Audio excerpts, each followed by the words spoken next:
Bayangkan sebuah syarikat yang memegang gelaran sebagai pengeluar sarung tangan terbesar di dunia. Pada awal tahun 2021, syarikat ini adalah Darling, Bursa Malaysia dengan nilai pasaran mencecah RM78.0 bilion. Pengasasnya dengan bangga mengisytiharkan bahawa mereka sedia menyelamatkan dunia dengan menghasilkan berbilion sarung tangan. Namun, dalam tempoh kurang dari 2 tahun, pesta itu berakhir dengan ngeri. Nilai pasaran mereka run up lebih 90%, kilang-kilang terpaksa ditutup dan buat pertama kali dalam sejarah sejak disenaraikan, mereka mencatatkan kerugian bersih tahunan yang sangat besar. Bagaimana sebuah empayar gergasi yang kelihatan kebal ini hampir runtuh dalam sekelip mata? Apakah kesilapan kritikal yang dilakukan oleh pengurusannya?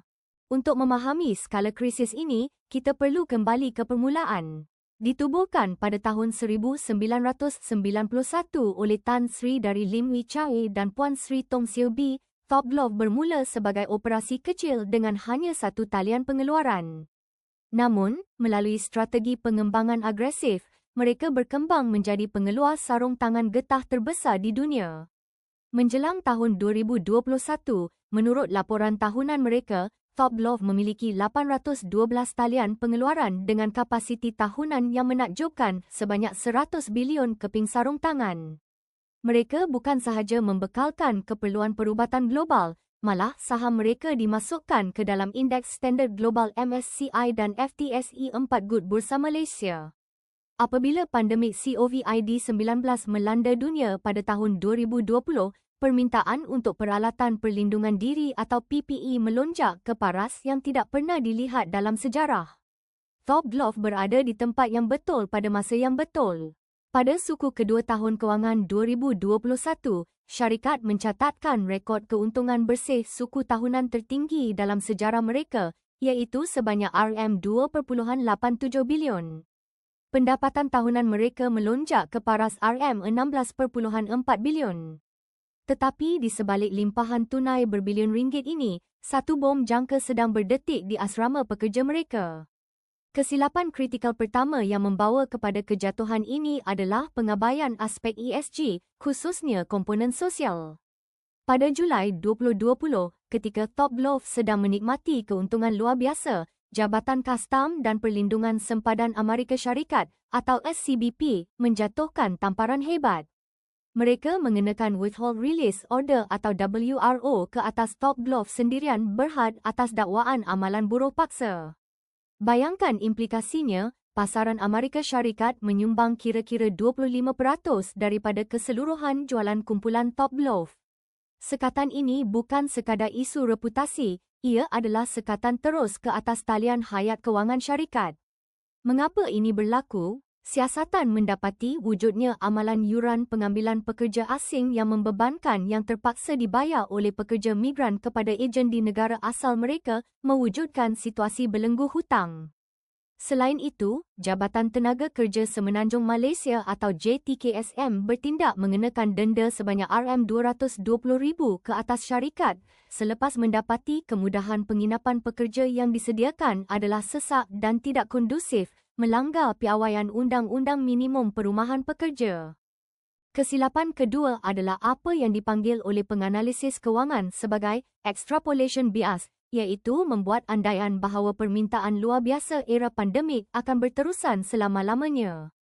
Didorong oleh keuntungan berbilion ringgit, Top Glove memulakan rancangan pengembangan kapasiti yang sangat agresif.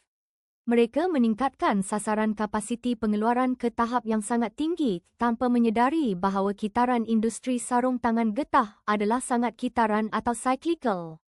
Apabila kadar vaksinasi global meningkat dan pandemik mula reda, permintaan dunia terhadap sarung tangan merosot dengan mendadak. Pada masa yang sama, halangan untuk masuk ke dalam industri ini adalah sangat rendah. Ini menarik kehadiran pengeluar baharu, terutamanya dari China seperti Inco Medical.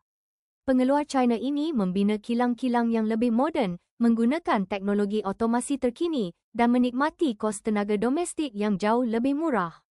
Akibatnya, pasaran global dilanda lambakan bekalan sarung tangan yang teruk. Kuasa penetapan harga kini beralih sepenuhnya kepada pembeli.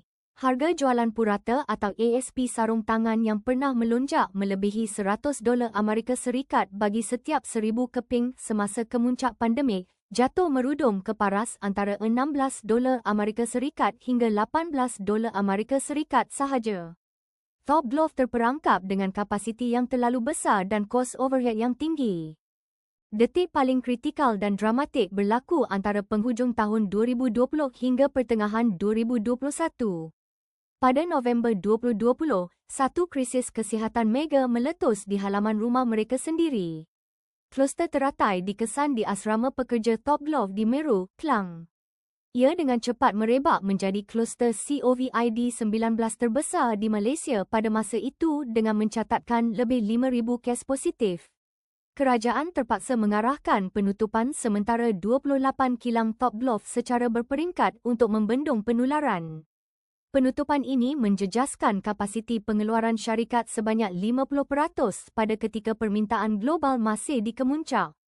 Keadaan menjadi lebih parah pada Mac 2021 apabila SCBP mempertingkatkan tindakan mereka daripada sekatan import kepada arahan rampasan ke atas semua sarung tangan Top Glove yang cuba dibawa masuk ke Amerika Syarikat. Kepercayaan pelabur hancur. Saham Top Glove mengalami tekanan jualan yang hebat dan rancangan penting mereka untuk melakukan penyenaraian dui semula di bursa saham Hong Kong terpaksa ditangguhkan. Bagi menyelamatkan syarikat daripada terus terasing daripada sistem perdagangan global, pihak pengurusan Top Glove tiada pilihan selain tunduk kepada tuntutan AS. Pada September 2021, syarikat bersetuju untuk membayar pampasan yuran pengambilan pekerja atau remediation fees berjumlah RM136 juta kepada pekerja migran mereka bagi membolehkan sekatan WRO ditarik balik. Walaupun sekatan itu akhirnya ditarik balik, kerosakan kewangan dan reputasi telah pun berlaku. Kesan daripada badai ESG dan kejatuhan harga jualan purata akhirnya diterjemahkan ke dalam penyata kewangan syarikat secara kejam. Pada Disember 2022, bagi suku pertama tahun kewangan 2023, Top Glove mencatatkan sejarah hitam.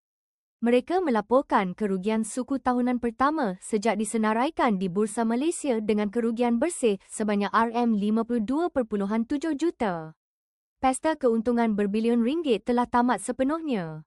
Malah, laporan tahunan penuh bagi tahun kewangan 2023 mendedahkan kerugian bersih tahunan yang sangat parah, iaitu sebanyak RM926.6 juta.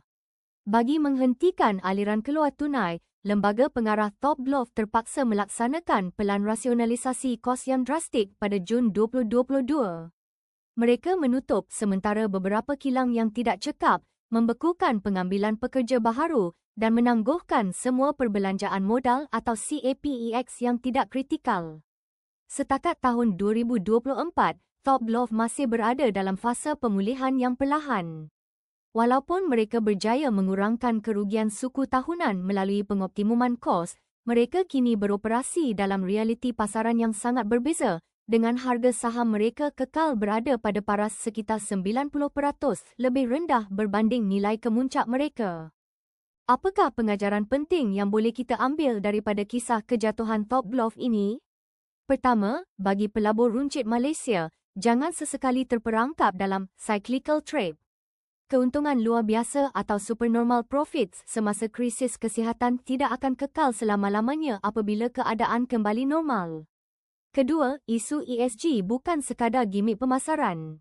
Kegagalan menguruskan aspek kebajikan pekerja boleh membawa kepada sekatan perdagangan antarabangsa yang mampu melumpuhkan perniagaan dalam sekelip mata. Ketiga, sentiasa perhatikan kapasiti pesaing global. Apabila industri mempunyai halangan masuk yang rendah, persaingan harga akan memusnahkan margin keuntungan dengan pantas. Seperti yang dinyatakan oleh seorang penganalisis industri terkenal, pesta sudah tamat, mangkuk minuman keras telah dibawa pergi dan kini industri sedang berdepan dengan sakit kepala yang teramat sangat. Bagaimana pendapat anda? Adakah anda antara pelabur yang pernah memegang saham Top Glove pada harga puncak?